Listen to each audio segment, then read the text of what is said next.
So muna tayo guys. Exercise guys. Warm up sa ta guys. Warm up. Ah!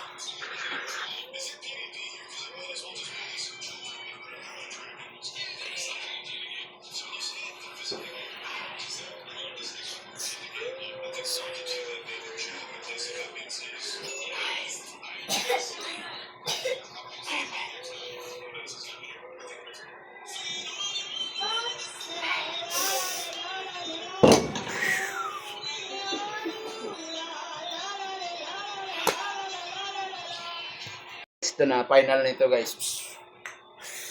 Watch me guys kung paano mag-dumbbell guys.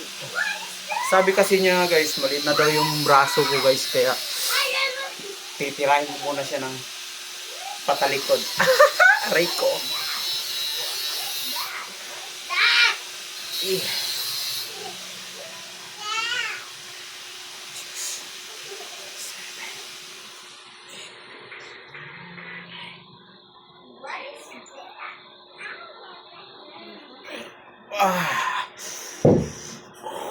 Kuha yan siya guys, 4 times 3 is 4 12 by 4 set guys. Okay. Let's kuhan guys, i-time slap natin guys. Okay guys, tama na yun guys, kay parang masakit guys. Wala kasi akong vitamins guys ngayon guys. Okay, salamat sa pagtanaw guys. Welcome to